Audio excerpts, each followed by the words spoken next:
It was supposed to be the pinnacle, the sparkling celebration of a life built together. Our 25th wedding anniversary. Instead, my husband handed me the symbolic equivalent of ashes. Eleanor, Richard announced, his voice coolly detached in front of 80 of our closest friends and family.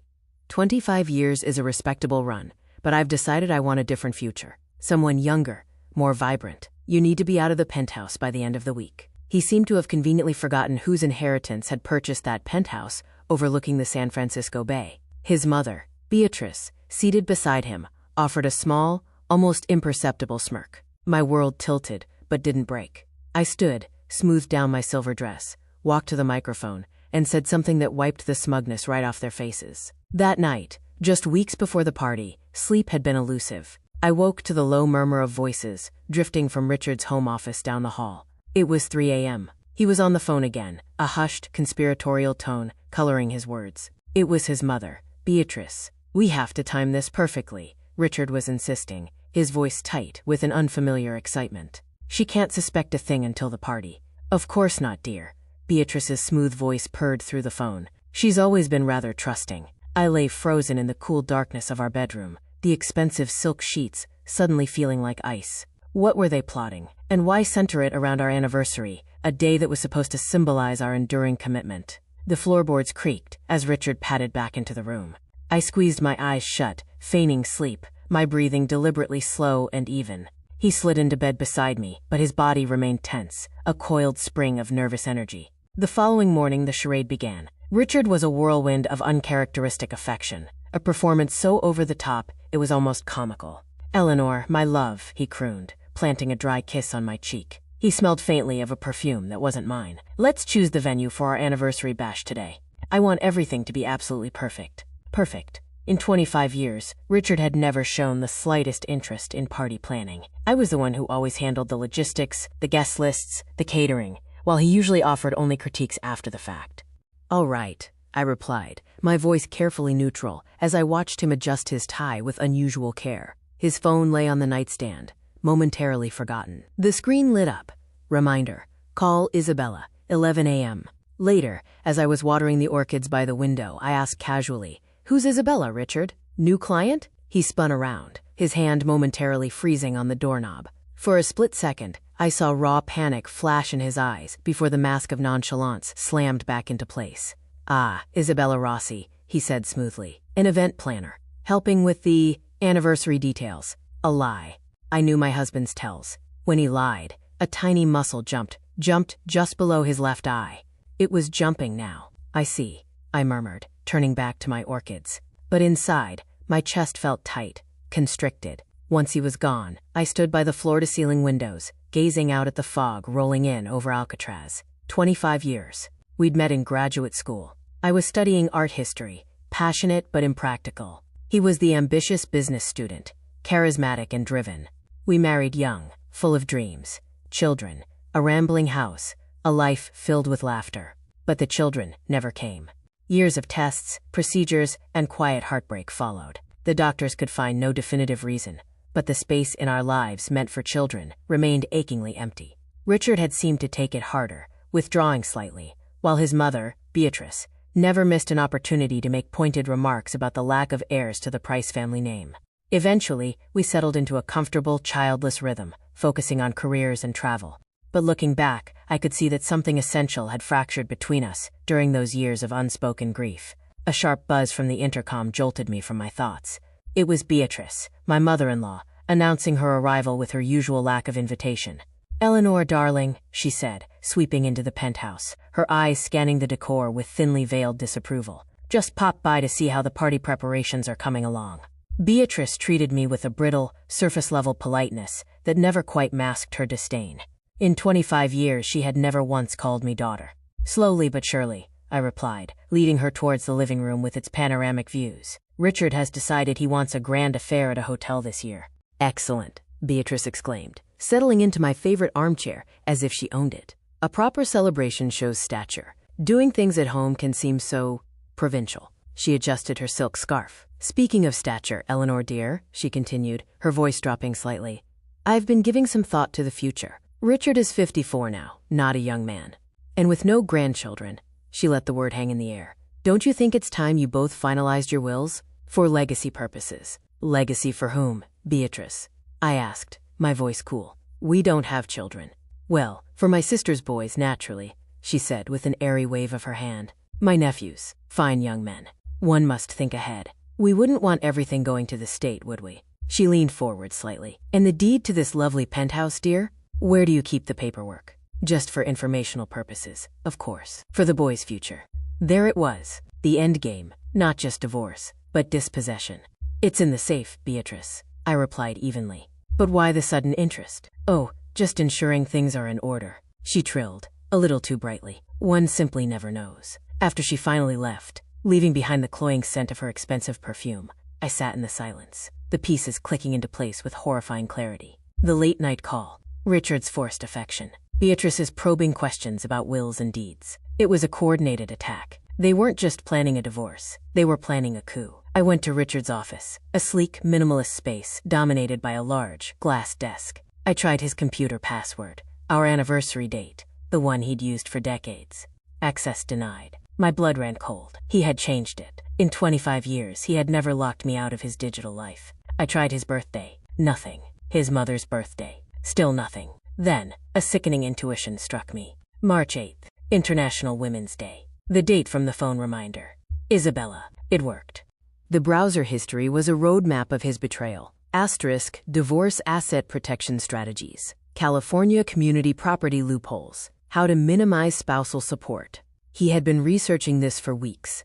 With trembling fingers, I scrolled through page after page of legal websites, financial forums, even articles titled asterisk, starting over after 50, finding love again. Then, my phone rang, startling me. It was my best friend, Maya Chen, calling from her gallery downtown. Ellie, you are not going to believe what I just saw, she whispered into the phone. Richard, you're Richard, at Tiffany's across the street, with a blonde woman who looks about 30. They were looking at engagement rings, Ellie. Engagement rings. She was all over him. What did she look like? I asked, my voice strangely calm, detached. Expensive, Maya replied bluntly. Tailored suit, designer bag, very polished, very ambitious looking. And they were acting like a couple.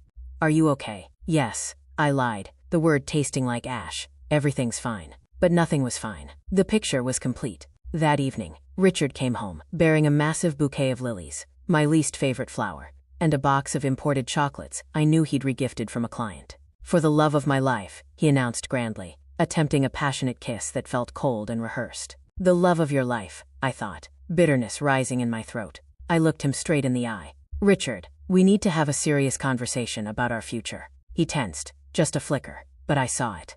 A conversation. About what? He asked, turning away to fiddle with the television remote, avoiding my gaze. Everything's wonderful, isn't it? The party is just a week away. Let's not spoil the mood with heavy topics. We can talk after the celebration, okay? After the celebration. After the public execution. Okay, Richard, I said, my voice soft, feigning compliance. But inside, an icy resolve was hardening. He thought he was setting a trap. What he didn't know was that I had already found the key to unlock it. A key hidden in the past that could dismantle his entire future. And for now, I wasn't going to tell him a thing. The following morning, I woke with a chilling clarity. The grief and shock were still there, but they were now overlaid with a cold, sharp anger. Richard left early, claiming a, quote, breakfast meeting with investors. I knew it was Isabella. The house phone rang at precisely 11 a.m. Richard had, in his haste, left his personal cell phone charging on the kitchen counter. I didn't answer the landline, but the answering machine clicked on. Richard, darling, it's Mother. Beatrice's voice, syrupy sweet. I spoke with Mr. Finch. Everything is in order. The crucial thing is that she remains unsuspecting until the party itself. Call me back when you can. Mr. Finch, not Sanchez from Seattle. Their lawyer. My heart hammered against my ribs. 25 years. A lifetime built with a man who was now meticulously plotting my public humiliation and financial ruin, aided and abetted by his own mother. I picked up Richard's phone. It required a passcode. I tried our anniversary date. Nothing. I tried his birthday. Nothing. Then, recalling the blonde at Tiffany's, I tried her likely birthday, guessing her age, maybe June 10th, 1994? 061094. It opened. The texts confirmed the brutal truth. Isabella, my love, *1 read. Just a little more patience. After the anniversary party, the path will be clear. The penthouse will be ours. Her reply, Richard, you promised we'd be living together by Christmas. I'm tired of sneaking around. His response, my darling, everything is proceeding according to plan. Mother has already paved the way. Finch assures me that if we handle the party correctly, she'll be forced to sign the papers quickly. Eleanor suspects nothing. They weren't just planning divorce. They were planning coercion. Forced to sign the papers. What papers? A waiver of my rights. I scrolled further, my stomach twisting. Richard, are you sure the penthouse title is fully shared? Maybe you got lucky, and it's solely in your name. His reply, Mother checked the copies when we bought it. Both names. But Finch says there are strategies. The key is getting her to sign the property settlement agreement under duress. And if she refuses, she won't. After what I'm going to say in front of everyone, she'll sign anything to make it stop. They planned to break me, to humiliate me so thoroughly in front of our entire social circle that I would agree to anything just to escape. Without wasting another second, I forwarded the most damning messages to my own phone, took screenshots, and then carefully placed Richard's phone back on the counter, exactly as I had found it. I needed a plan. I needed armor. I called Maya Chen, my oldest friend from art history grad school, now one of the top divorce attorneys in San Francisco. We hadn't spoken in months, but our bond was deep and immediate. Ellie? Maya's voice was warm, instantly recognizable. Long time no hear. How are you? Maya, can we meet?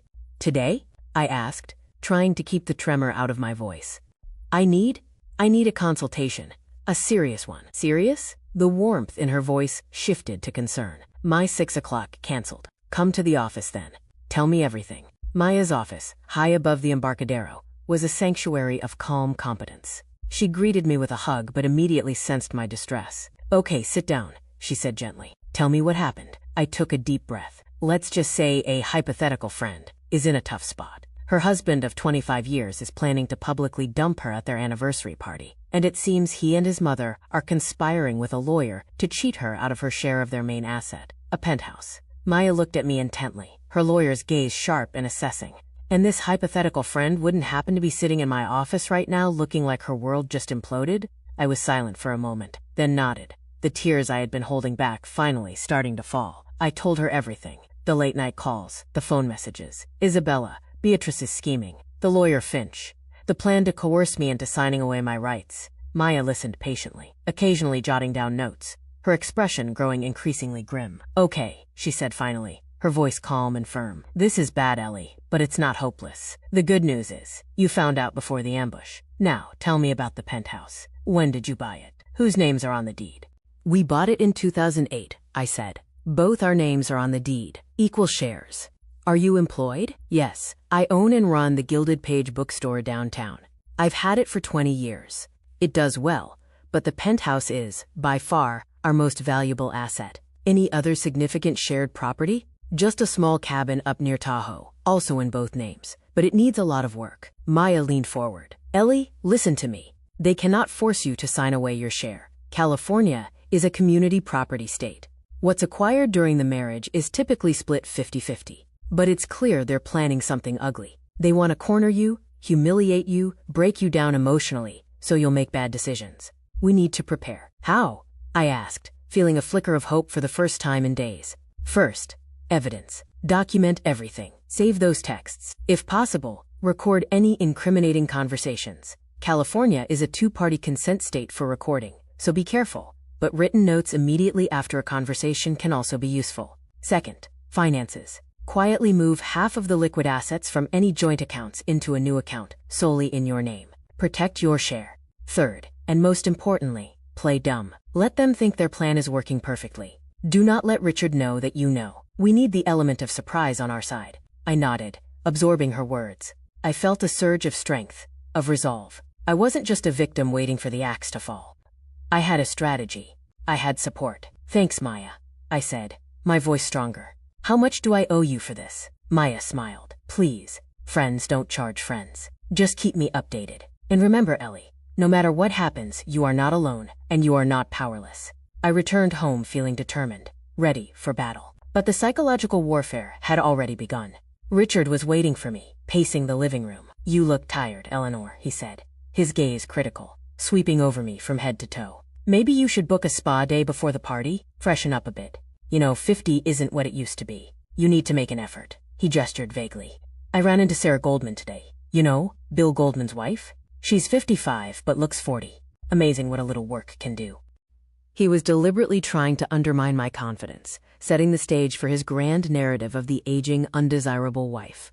I have a board meeting tomorrow, he announced abruptly, changing the subject. It's Saturday, but it's crucial. Might take all day. Another date with Isabella. That's fine, I replied calmly. And Sunday, I'm driving down to see Mom for the day. Help her with her garden, spending time with my real family, the ones who loved me unconditionally. That night, while Richard snored beside me, I logged into our joint investment account. My blood ran cold. Over the past month, nearly $50,000 had been liquidated and transferred out. Cash withdrawals, wire transfers to accounts I didn't recognize, payments for jewelry, high-end travel, and what looked suspiciously like a down payment on a lease for a luxury apartment. All paid for with our shared money, the money I had carefully managed and grown over decades. I let out a shaky, silent laugh. They were using my own financial acumen to fund my replacement. But I had an ace up my sleeve, a secret weapon they knew nothing about. 2 weeks prior, a certified letter had arrived from a law firm in Sydney, Australia. My Uncle Arthur, my mother's eccentric, estranged older brother, a sheep farmer and opal miner I had met only once as a child, had passed away. He had never married, had no children. He had left his entire estate to me, his only niece. The estate included a sprawling sheep station in the outback, several potentially valuable opal mining claims, and, most significantly, a diversified portfolio of stocks and bonds valued at just over 4 million Australian dollars, roughly 2.8 million US. I hadn't told anyone, not even Maya. I had wanted to surprise Richard on our anniversary, a testament to our shared future. Now that inheritance was my escape hatch, my war chest. I opened my laptop and began researching international wire transfers, asset protection, and the legal steps required to secure my inheritance. Richard thought he held all the cards, but he had no idea the game had just fundamentally changed. The week leading up to the anniversary party was a masterclass in deception, a tightrope walk over a chasm of lies. I played the part of the unsuspecting, slightly clueless wife, discussing menu options with Richard, finalizing the guest list, even pretending to agonize over what dress to wear. Inside, I was a whirlwind of focused activity. I met again with Maya, armed with the new evidence of Richard's hidden spending and the details of my inheritance. Her eyes widened as she looked at the Australian legal documents. Ellie, she breathed, this changes everything. This isn't just a shield. It's a sword. We refined our strategy. The key was the penthouse. We need irrefutable proof of the purchase origin, Maya said. If your inheritance money was the sole source and we can prove it, then even though his name is on the deed, we can argue it's your separate property. I spent an afternoon digging through old financial records stored in the back of my closet, and there it was. A file labeled Penthouse Purchase, 2008. Inside were the bank statements showing the wire transfer directly from the account that held my initial inheritance from my parents, the source of the down payment. There were canceled checks for every subsequent mortgage payment, all drawn from my solely owned bookstore business account. Richard hadn't contributed a single dime. He had merely allowed his name to be added to the deed, a symbolic gesture I had foolishly thought was romantic at the time. I made copies of everything and delivered them to Maya. The final pieces were falling into place. Beatrice arrived the day before the party, bearing a gift. "Eleanor, darling," she purred, handing me a small, elegantly wrapped box. Inside was a brochure for a high-end retirement community in Florida. "Just thinking ahead, dear," she said with a saccharine smile. "A place for women of a certain age to enjoy their golden years, independently." The audacity was breathtaking. They weren't just planning to divorce me. They were planning my exile. "Thank you, Beatrice," I said, my voice dangerously sweet. "How very thoughtful of you." Richard came home late that night, smelling of Isabella's perfume and cheap champagne. He was agitated, pacing the length of the penthouse. "Big speech tomorrow," he muttered, running a hand through his hair. "Gotta get it right." "What speech, Richard?" I asked, feigning innocence. "What plans?" "You'll see," he said, giving me a strange, almost pitying look. "It's a surprise, a new beginning." Nigh a new beginning for him, an ending for me, or so he thought. I couldn't sleep that night. Around 2 a.m., I heard him rehearsing in his office again. I crept down the hallway and listened at the door. "A difficult decision," he murmured, his voice low and dramatic. "But honesty compels me. 25 years, different paths. I deserve happiness, someone who truly understands me." He paused. "And therefore, in the interest of fairness, the penthouse, a new chapter. The rest was muffled, but the script was clear. Public execution, followed by the demand for my home. The morning of the anniversary arrived, gray and heavy, the fog pressing against the windows like a shroud. Richard woke in an unusually buoyant mood. "Eleanor," he announced, adjusting his ridiculously expensive tie in the mirror. "Today is a momentous day." "Yes," I replied, selecting the simple, elegant silver gown I had chosen for the occasion. "Our anniversary." "Not just that," he said, turning to me with that strange, pitying smile again. "Tomorrow, your life changes forever, and so does mine." He chuckled. "You're gonna be so surprised." "Surprised?" I asked, meeting his gaze in the mirror. "Richard, can I ask you something? After all these years, did you ever truly love me?" He froze, his hand still on his tie. "What a bizarre question," he stammered, avoiding my eyes. "Why bring that up today?" "Just curious," I said softly. "Of course I loved you," he said quickly, unconvincingly. "And I still care for you, deeply, in my own way." In his own way. Like one cares for a comfortable old armchair one is about to replace. "I understand," I said quietly. Throughout the day, Richard was a bundle of nervous energy, barking orders at caterers over the phone, constantly checking his watch. By evening, as we prepared to leave for the party at the Fairmont Hotel ballroom, he was visibly anxious. "Ready, Eleanor?" he asked, adjusting his cufflinks for the 10th time.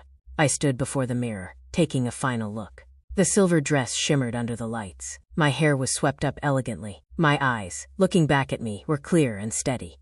"Ready. Let's go, Richard," I said, picking up the small, discreet clutch that held my phone and the slim file folder containing the evidence. It's time everyone knew the truth. The drive downtown was silent. 25 years ago, the silence in the car on the way to our wedding had been thick with excitement and love. Tonight, it was the charged silence before a storm breaks. "Eleanor," Richard said as the valet opened my door at the Fairmont entrance. "No matter what unfolds tonight, I want you to know, I wish you well." The sheer hypocrisy was almost laughable. "Thank you, Richard," I replied, my smile serene. "And I wish you exactly what you deserve." The ballroom glittered. Crystal chandeliers cast a warm glow over tables adorned with white roses and flickering candles. 80 guests, the cream of San Francisco society, mingled, sipping champagne, oblivious to the drama about to unfold. At the head table, Beatrice held court, accepting compliments on her son and his devoted wife, her eyes gleaming with triumphant malice. In one corner, I spotted her Isabella, introduced as Richard's new executive assistant, looking impossibly young and glamorous in a red dress, chatting animatedly with some of Richard's colleagues. And in a shadowed alcove near the back, I saw him, Mr. Finch, the lawyer, nursing a drink, waiting for his cue. The dinner progressed, a surreal performance of normalcy. Toasts were made, memories were shared, mostly by my friends who seemed genuinely happy for us, and the band played soft jazz. I smiled, I nodded, I accepted congratulations, but inside, I was a tightly coiled spring. Finally, the moment arrived. The MC tapped the microphone. "Ladies and gentlemen, may I have your attention? Our groom for the evening, Richard Price, would like to say a few words in honor of his beautiful bride." A hush fell over the room. All eyes turned to the head table. Richard stood, smoothed his suit jacket, and took the microphone, his smile broad and confident. "My dearest friends, thank you all for being here on this significant day. 25 years, he paused for effect, is a long time. A lifetime, really, spent alongside one person." Guests murmured appreciatively, raising their glasses. "I've done a lot of thinking lately," he continued, his tone shifting, becoming more serious. "About the choices we make, the paths we take. And I've realized something profound." He paused again, looking around the room, ensuring he had everyone's rapt attention. "People change. What felt right in the flush of youth may not be the path to true happiness later in life." The murmurs in the room turned confused, uneasy. People exchanged glances. "Richard," I murmured, playing my part, "what are you talking about?"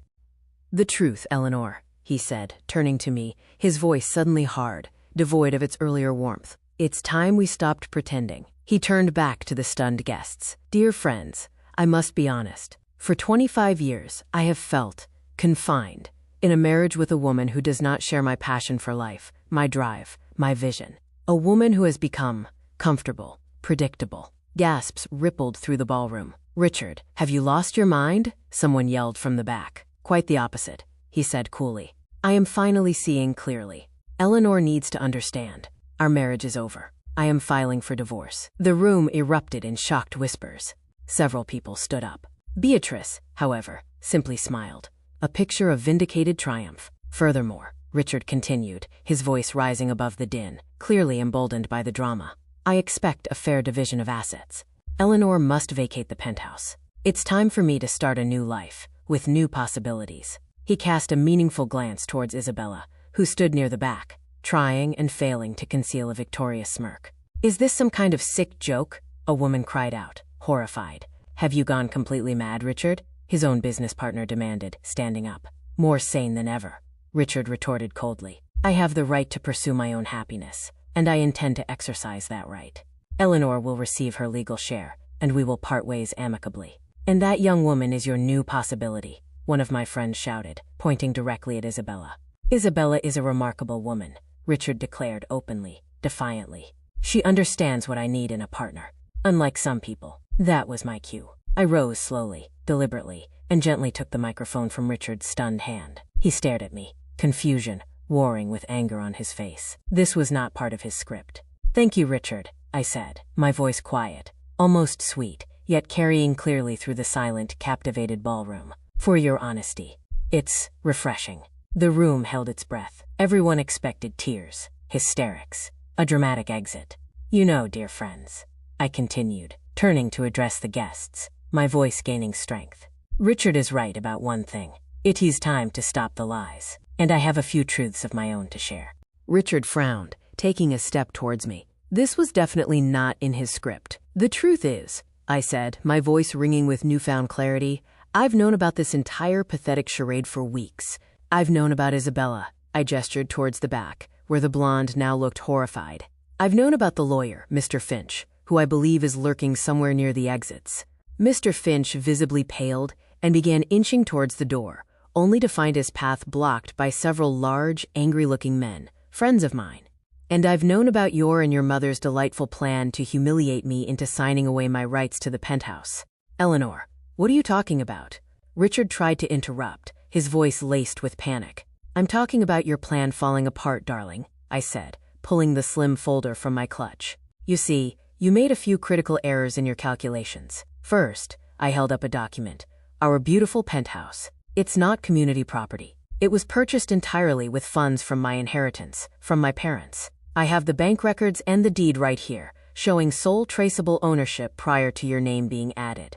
In the eyes of the law, Richard, it was never yours to divide." Richard took a step back, his face ashen. That can't be right." "Oh, but it is," I continued, my voice gaining momentum. "And speaking of inheritances," I pulled out another set of documents. 2 weeks ago, I received rather significant news from Australia. My late Uncle Arthur left me his entire estate. This includes a rather large sheep station, some potentially lucrative opal mines, and a stock portfolio currently valued at just under $3 million. The silence in the room was absolute. You could hear the clink of ice in forgotten cocktail glasses. "So, Richard," I said, my smile serene now, "what, quote, fair division of assets were you referring to? Because it seems the only assets subject to division are the Tahoe cabin, which needs a new roof, and your leased luxury car. You'll get half of the leaky cabin, and you can keep the car payments. Everything else," I swept my hand to encompass the penthouse, "the inheritance, my thriving bookstore business, is mine." Isabella, against the wall, looked like she was about to faint. "And now for the truly entertaining part," I said, my voice light. "Do you all know how this successful man funded his little romantic adventure and this rather extravagant party designed for my public humiliation? Not with his own money." I paused, letting the words hang in the air. "He liquidated nearly $50,000 from our joint investment account over the past few months. Money managed, money grew." A wave of outraged murmurs swept through the room. "But I'm not a vindictive woman," I continued, my eyes locking with Richard's horrified gaze. "Richard, you are free. Take your remarkable woman and build your new life. Just not in my penthouse, and not with my money." "Wait," Richard whispered, his voice hoarse. "Ellie, we can talk about this." "There's nothing left to talk about," I said firmly. "I'm filing for divorce tomorrow. Mr. Finch can leave. I won't be needing his services." I then turned back to the stunned guests. "Dear friends, I sincerely apologize for this unexpected turn of events. But sometimes, the truth is far more valuable than keeping up appearances. Thank you for coming." I placed the microphone gently back on the stand and walked, head held high, towards the ballroom exit. Behind me, chaos erupted. "Richard, you are a complete and utter scoundrel," a woman shrieked. "How could you treat Eleanor this way?" Isabella, realizing her sugar daddy was suddenly bankrupt, tried to make a discreet exit, but a group of my furious girlfriends blocked her path. "And where do you think you're going, homewrecker?" one of them demanded. Beatrice was frantically trying to defend her son, but no one was listening. As I stepped out into the cool San Francisco night, I took a deep, clean breath. Freedom. I paused at the hotel entrance and looked back through the large glass doors. Richard stood alone in the center of the ballroom, pale and bewildered, like an actor who had forgotten his lines on opening night. His own business partner was shaking his head in disgust. Isabella was hysterically yelling at him, her face contorted with rage. Beatrice had collapsed into a chair, her face buried in her hands. The house of cards Richard had so carefully constructed had just collapsed in spectacular fashion. And I was the one who had finally pulled out the bottom card.